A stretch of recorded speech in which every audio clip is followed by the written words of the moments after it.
And good afternoon to all of you LibertyWorks radio listeners out there. This happens to be Friday. Of course, everybody knows it's Friday. It's also 5 o'clock Central Time, 6 Eastern, 3 o'clock Pacific Time. And at this time, every week, during this time, the Truth Attack Hour comes on, and I'm the host, and my co-host is Gary Thomason from Mesa, Arizona. Gary, are you with us? Good afternoon, Larry, and yes, indeed, good afternoon, LibertyWorks listeners.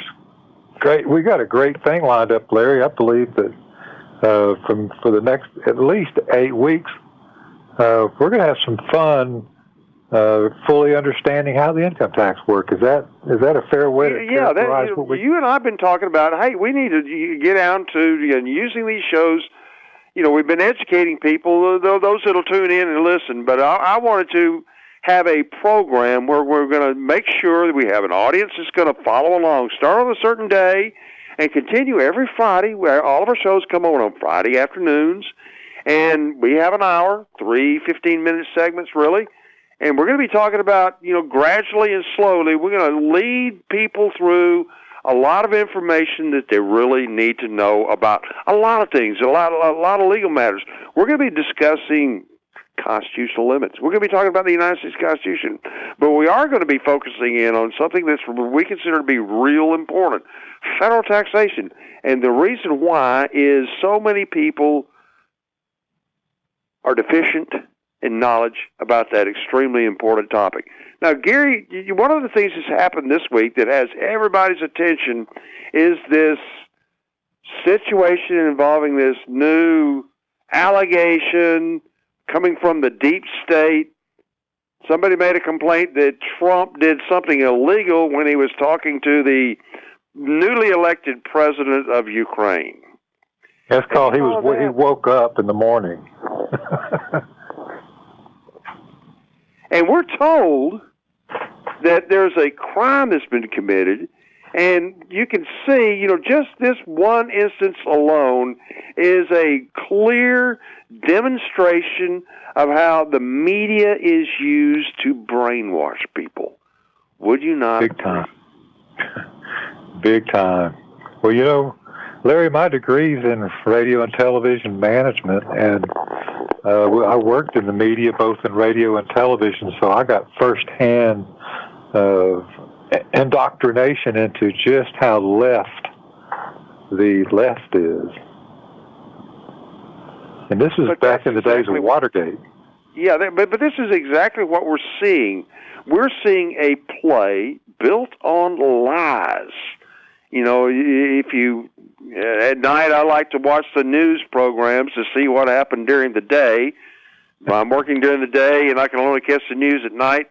But, if you sit there and watch all this, it is plain and clear that not only is the press lying, but the Democrats are the leaders of all of this, and they're lying through their teeth. And Adam Schiff, or Shifty, he just blatantly lies. Yesterday, he sits there and tries to convince people that, when Trump was talking to the president, he really did something like make a mafia proposal. And Schiff's, dressing up of that event is nothing but a pack of lies, and the whole purpose is to brainwash people. And the press is a willing participant in this brainwashing of certainly the people that listen to them. Agreed? All day long. Well, between Pencil Neck, Schiff, and Fat Albert, clown from New York, that Nadler, we're being soaked in it every single day of the week, nonstop. Yeah, but isn't this a real good demonstration? What we're going through right now, ever since Trump became our president, the media has engaged in. They've been operating in such a fashion so that it becomes clear that they are engaged in brainwashing, and the Democrats and the media are experts at it. Would you disagree? I would probably broaden it to the entire government knows how to push buttons and pull triggers. And it's been something that the government's got a lot of experience. It's been going on for more than 100 years. Yes, indeed. And Larry, let me just throw this one example out there to kind of give an idea to all our listeners of just how deep we intend to go into this topic. Is when you hear a congressman or a senator, or even somebody like Obama, when he would talk, he would refer to everybody as either an individual or a taxpayer. We got to take care of all the taxpayers out there, and we're taking all this taxpayer money and we're doing all these crazy things with it, and everybody needs to know that every individual, blah blah blah, and so they use these keywords on us, and they've been drilling in those keywords for decades to where we have a totally different understanding of what that word means in our daily lives, but in the text of the law, it means something totally different.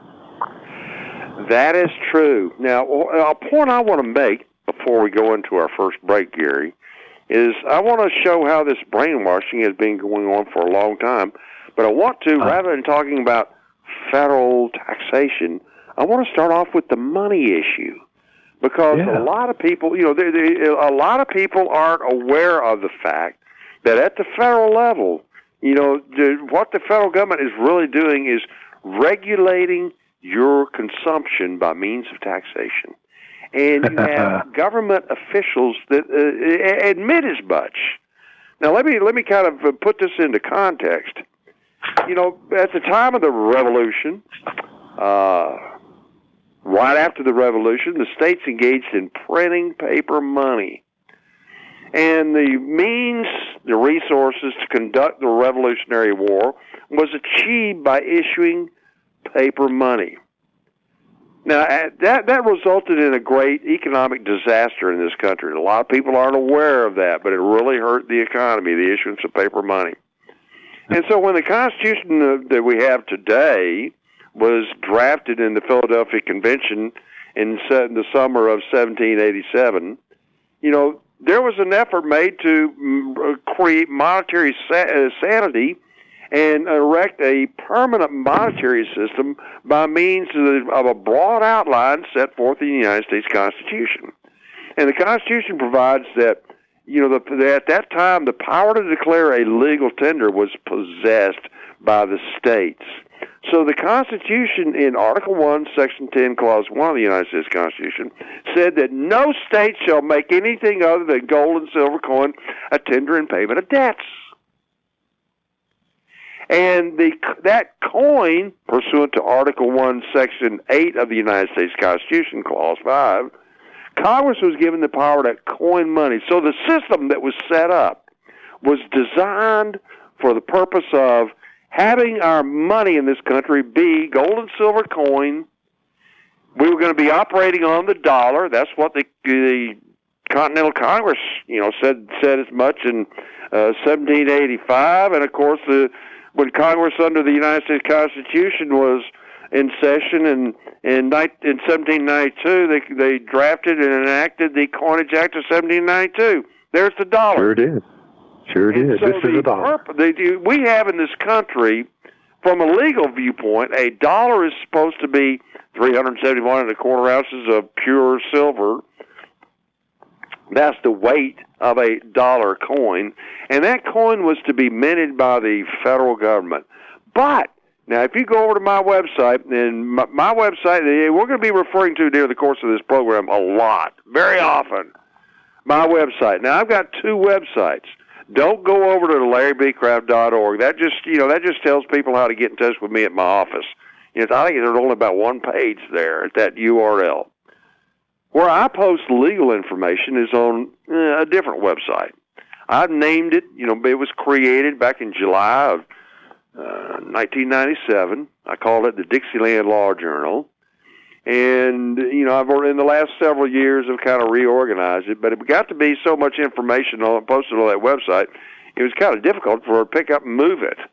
So it's just kind of poured in concrete, and the place where it's poured in concrete, it happens to be on my internet service provider's website. And so to get to my website, it's going to be the basis for a lot about what we're talking about during the course of these programs over the next, I thought maybe 5 weeks. Gary kind of says 8 weeks. We'll kind of see where it goes. But if you go over to the Dixieland Law Journal, the way that you'll find out where it is to get the URL, type into an internet search engine, Becraft Briefs, that's one search term to use, or Dixieland Law Journal, that's another term to use, search term. And that will provide you, when you use something like Start Page, it'll carry you over to a link. It'll pop up when you use that search term, and that will carry you over to my Dixieland Law Journal. Now, the front page of the Dixieland Law Journal is real plain, and I have links to other pages. And my interest, I'm very much interested in money issue, economics. That's my background in school, economics. But so, you've got constitutional matters at the top of the page, a link from the front of the Dixieland Law Journal over to a place where there's constitutional information posted on a separate page, along with the United States statutes at large that you can download. And almost 20 years ago, I was the first person in America that took statutes at large, that strung them together, converted them to searchable text, and boom, it was posted on John Rowland's website, Constitution.org website, many years ago, more than 15 years ago. I've got links to that information on this Constitution and primary sources of law page. And we're going to be talking about that during the course of this program over the next 5 to maybe 10 weeks. But, in addition to links to constitutional materials, money issue materials, and tax materials, there's a wealth of information on my website. Now, to return to what I wanted to talk about before we had our first break this afternoon, if you go over to my website, the Money and Economics link off that front page, I've got a brief I wrote decades ago, dealing with monetary powers of the United States Constitution. And you can read that, and I've got a number of cases in there, and you can read the cases because everything on this particular website I'll link. If I mention a case and then a case is posted on the Internet, boom, I provide a link to it so you can read the case.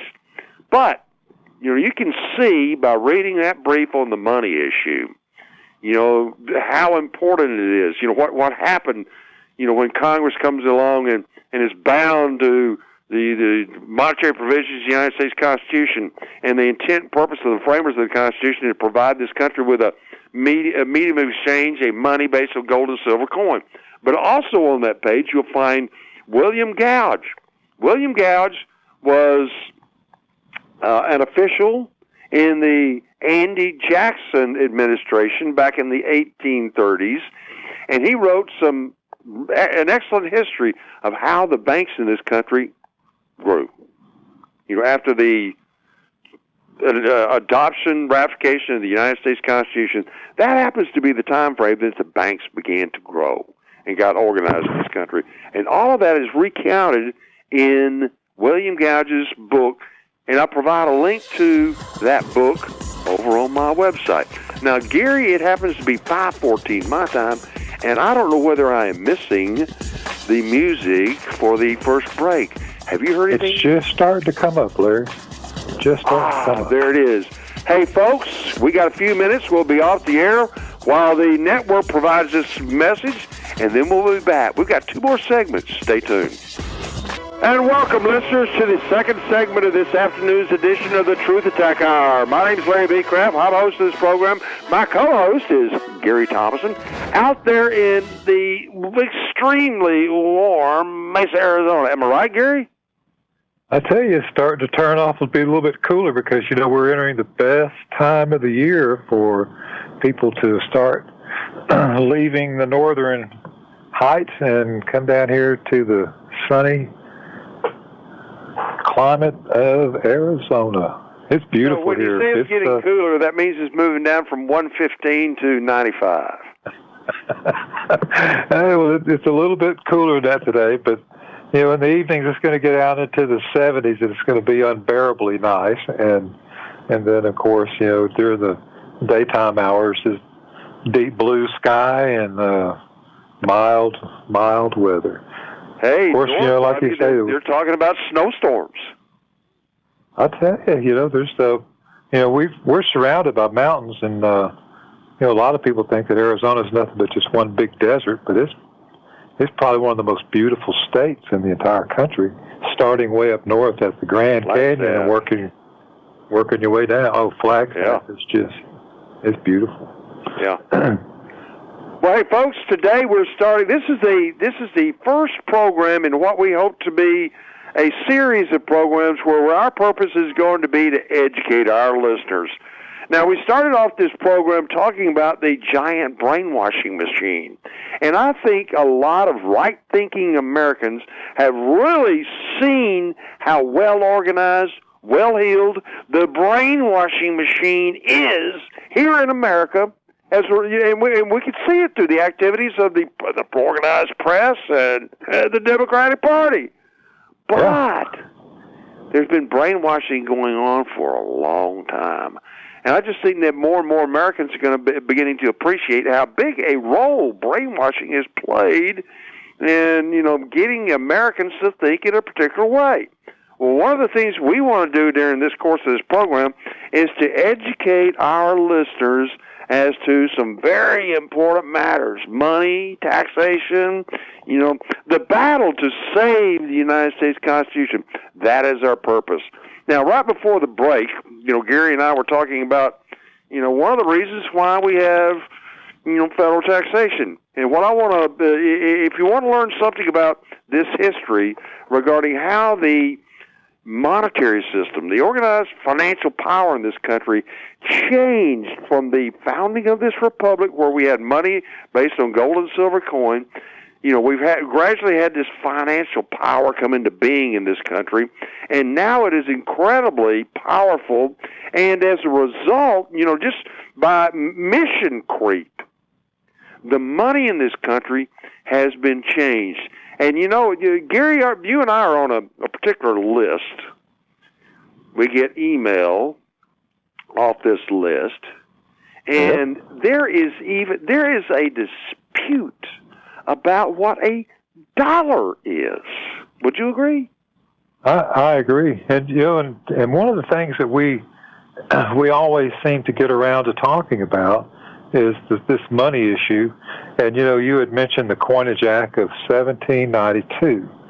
Now, I'm not going to read it, but all I would just encourage our listeners to do is just get a pencil or a pen and a scratch piece of paper, and then go to your favorite search engine, DuckDuckGo or Start Page, and just do a word search for the Coinage Act of 1792. It's available online by the U.S. Mint, of all places, and read Section 19. And this will tell us everything we need to know about what Larry and I are talking about. Is how they have our listeners, when they start reading Section 19, what are they going to find, Gary? They're going to find just exactly how strict our money laws were intended to be from 1792 up through into this very, very moment in time. And you're talking about the penalty for debasement? Yes. Is that what you're talking about? Oh, okay. All right. Yeah. And not to make light of it, but what would that penalty be, Larry? Well, I don't know whether it's appropriate to say on this word, but there was some Bill Well. That's who it is. Bill Well was talking. He's the former governor of Massachusetts or Connecticut or something like that, and he was talking about how Trump has done something wrong. He's committed treason, and there's a lot of people that are running around talking about the penalty of treason is death. And, wow, man, we're getting into some real wild times. But, death penalties have been around for a long period of time. They have. Find it in the Coinage Act of 1792. Is that what you're saying? Yes, sir. Well, hey, Gary, what's happened really is the banks have grown up, and then, by the time of the Civil War, there was another act that Congress passed, the National Banking Act of 1863. That was to enable banks to be chartered at the federal level, and of course those banks expanded credit. They just banks are credit creating machines. And so finally, by the time you get up into, after there was a recession created in 1909, that prompted Congress to create the Federal Reserve Act of 1913, enacted by Congress on the eve of Christmas in 1913. But those banks have become incredibly powerful, and so powerful that, even though at the beginning days they were required to redeem their notes in gold and silver coin, as a practical matter, they have persuaded people that while a dollar is 371 1/4 grains of pure silver, they have persuaded most Americans, if you showed them a dollar, they would disbelieve it. And they think it's green pieces of paper. And this is what Gary and I see on this email list we see all the time. People that think green pieces of paper are, number one, constitute value, and number two, that they are dollars, which is dead wrong. But here's the point I want to make, and I want to make it before we go into our next break. The financial mechanism in this country is so powerful, and Uncle Sam is so married to the financial mechanism in this country that basically, if you look at it from a political and economic viewpoint, the federal government exists independent of taxation. Now, if you may be hearing this for the first time, you may be saying to yourself, boy, Becraft's been smoking too much dope. Well, I'll tell you, I haven't been smoking dope. But what I'm telling you is, now, you can find some documents posted over on my website. Now, when you're on the front page of the Dixieland Law Journal, click on that taxation page. Now, on the taxation page, I've got links somewhere, maybe about the middle of that taxation page. I've got links to PDF scans of two important documents.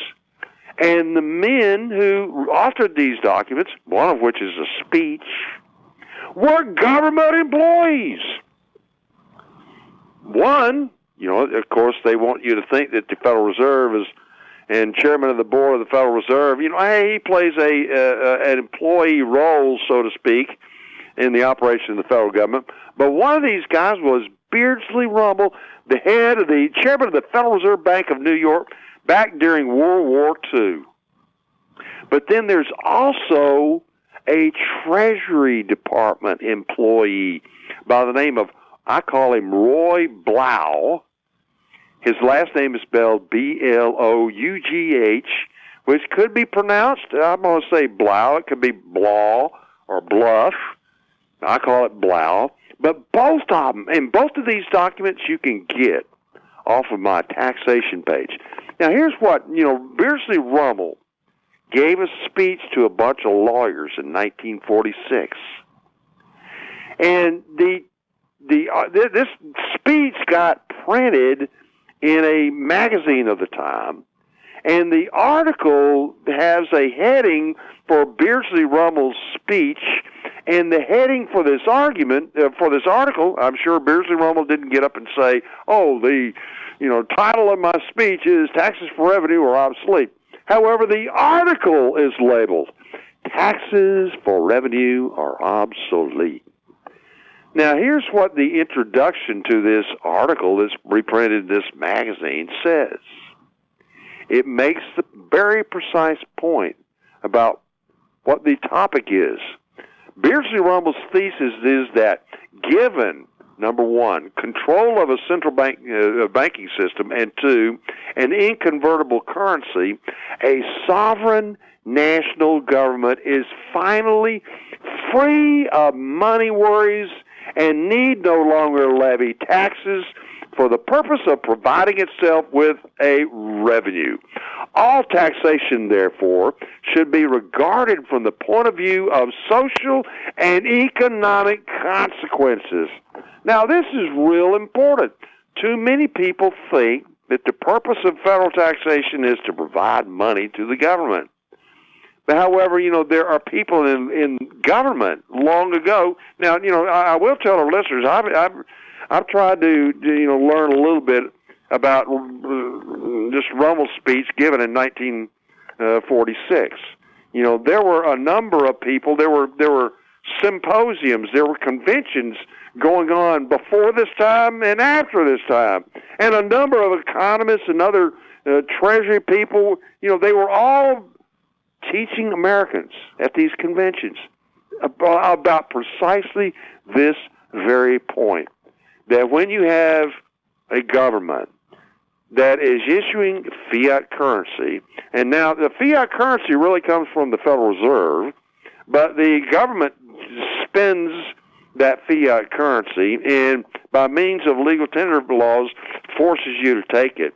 So then the government can just sit there and print up bonds and print up money and compel you to take it, and therefore the federal government exists independent of taxation.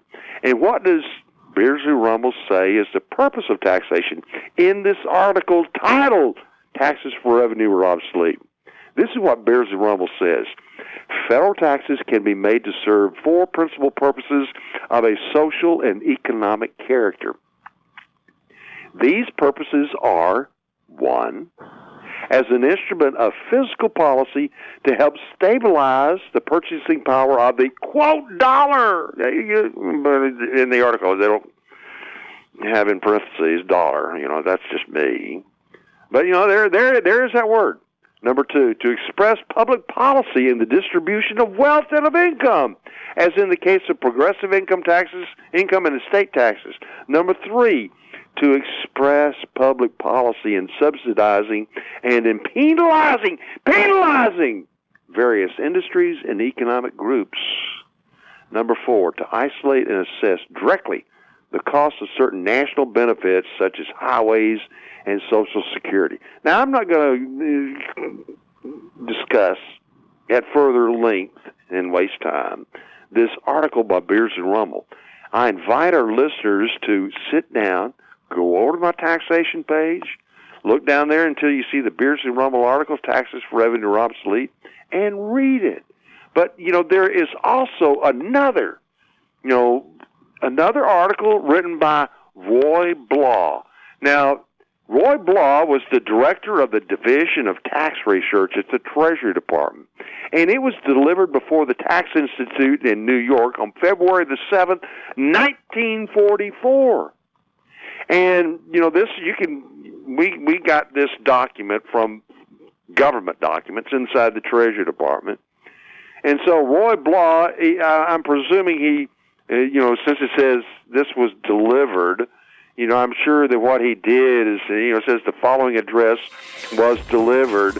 I'm sure that Mr. Blah read this as his speech to this Tax Institute in New York in February of 1944. Now, the same point that he makes, that Beardsley Rumble makes. Okay, folks, we'll be back in a minute. Stay tuned for the final segment.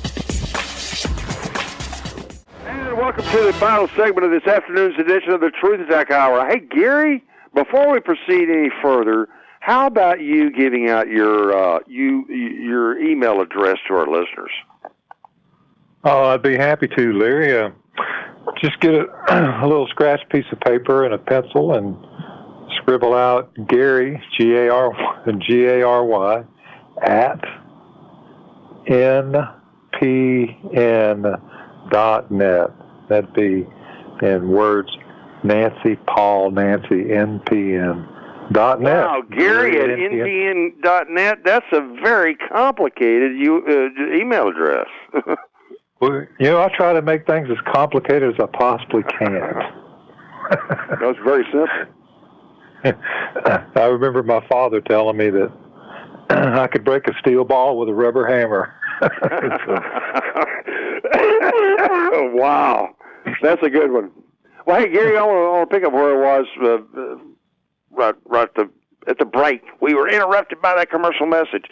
I was talking about Roy Blau in 1944 gave a speech, and you can get this speech is in print. You can find it among government documents, but we found it among government documents through FOIA or maybe over at archives. I forgot exactly where.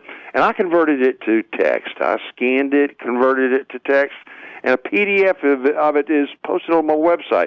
Now, Roy Blau reaches the same conclusions that Beers and Rumble did. And let me read the last words of his speech. For these reasons, it can be safely concluded that the individual income tax is an appropriate and effective instrument of inflation control.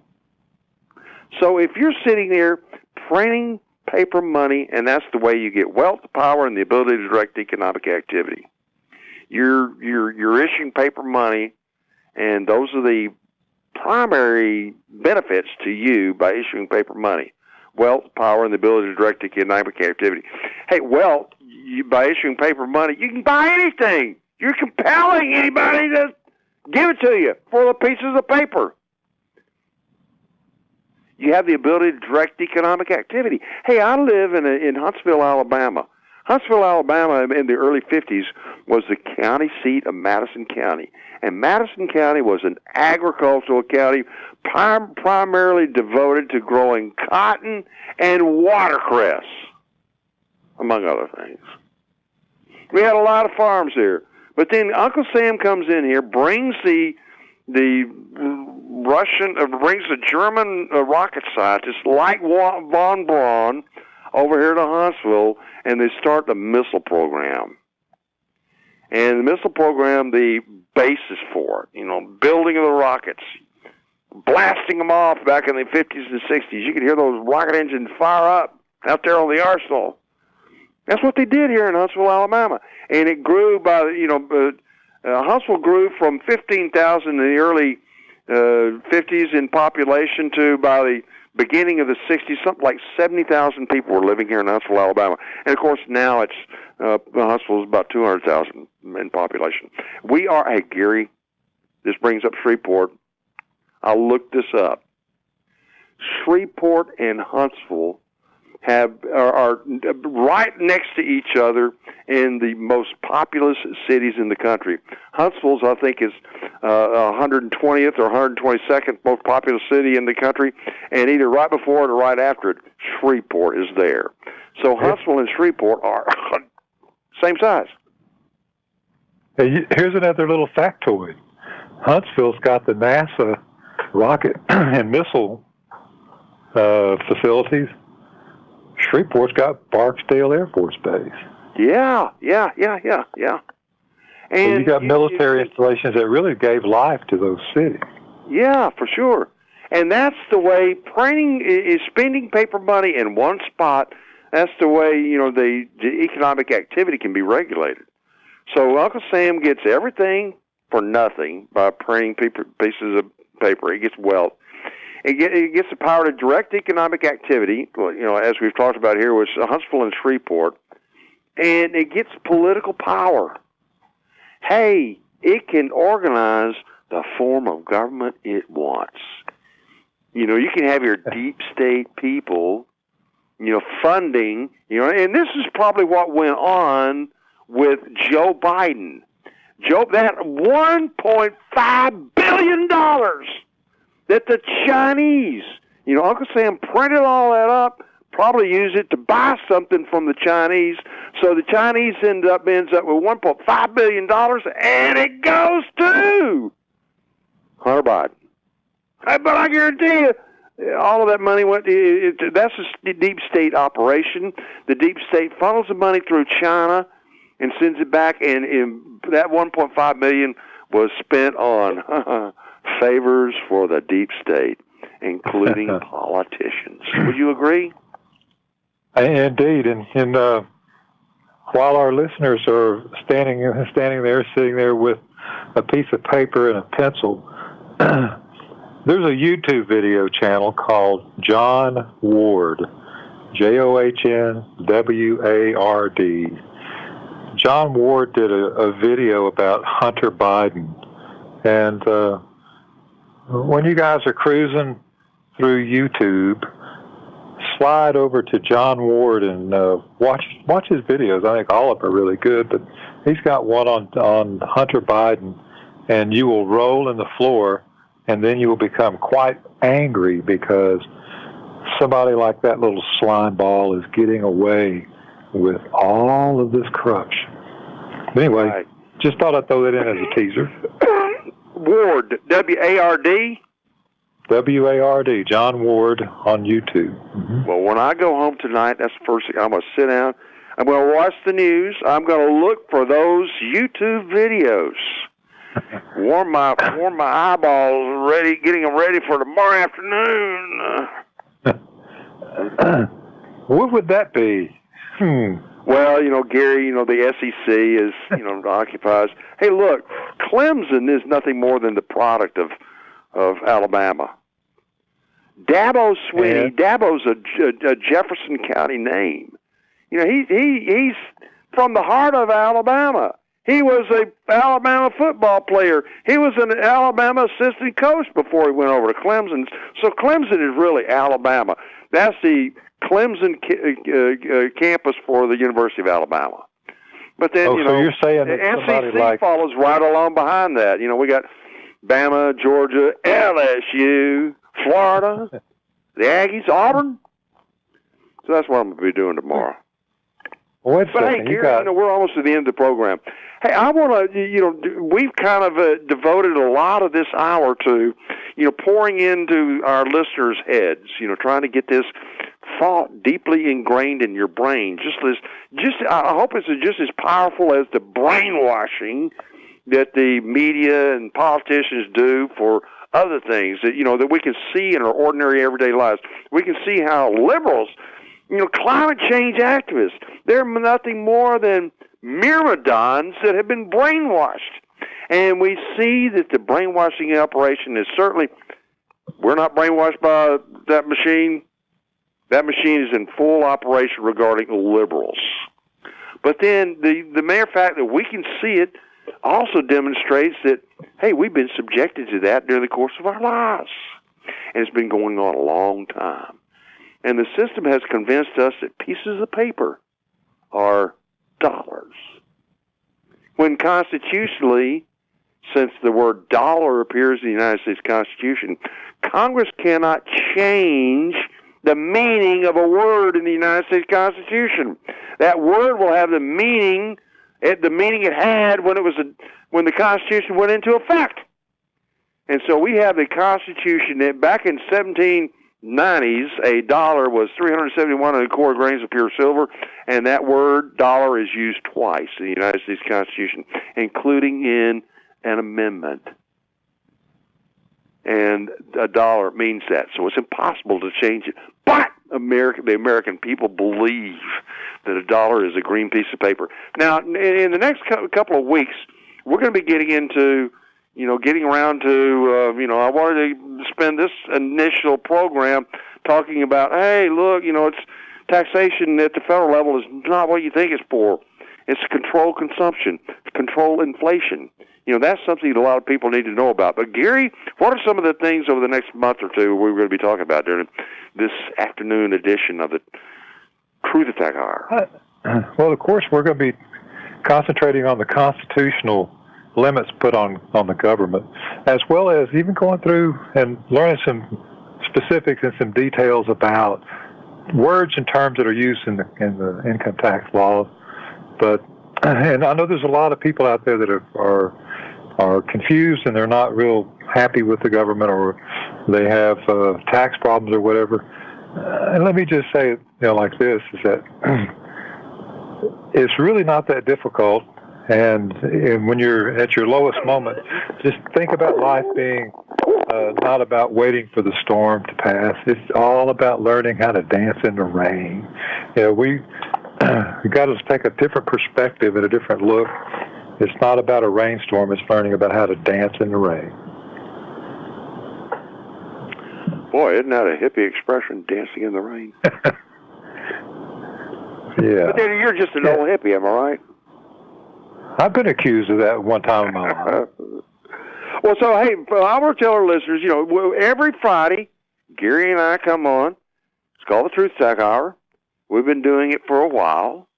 We like to educate people. We like to teach people about, a lot of important things, legal matters, constitutional, but then also in reference to money and taxation. And my website's got a lot of information in that respect, so I invite our listeners to go over there over the weekend. Hey, periodically, go over and take a look at this stuff. Gary, aren't you kind of self-taught about law? Yeah, I had a great professor in college who really, brought me around to understanding language, and of course I had to take a communications law class in broadcasting, and this is back in the days when they had the fairness doctrine, so we don't have that anymore, but the law professor that taught the class walked in, and I'll never forget it, Larry. As he entered the classroom and walking over toward the lectern, he was saying, every time Congress creates a new law, they create a new class of criminals. And that just piqued my interest in law. And, over the course of my life, I had a number of people say, I should have gone to law school, blah, blah, blah, and clerk to the bar, but I just took a personal interest in it. And you've watched me develop from being a virtual, I don't really know what's going on, to really just spending time and becoming proficient. And, and I'm one of those characters that I got to read this stuff until I understand it. And by the time I understand it, I have it memorized. So it's all been working out. And it's been one of the greatest achievements of my life that you and I became friends and working together, and if I ever had a question, you were never there to say no, go look it up yourself. You would participate. So it's been a blessing to be, and it all started with Tommy Cryer. When I gave up a music career to go work with Tommy Cryer. And hey, Gary, if any of our listeners want to get in touch with you, you'll respond to an email sent to you. I welcome people, and hey, I was in the same boat as everybody else. So, Gary at npn.net, just jot it down, shoot me an email. I'll add you to my email list, and then if you have any questions or if you want to discuss anything, if you have any problems, I'll be more than happy to help in every way I possibly can. There's the music, Gary. The music's letting us know the end of the program's arrived. Hey, folks, come back next week. We're going to continue this discussion. Me and Gary. And you. Stay tuned. See you next week. Have a great weekend. See you, Gary. We'll see you later. Roll Tide.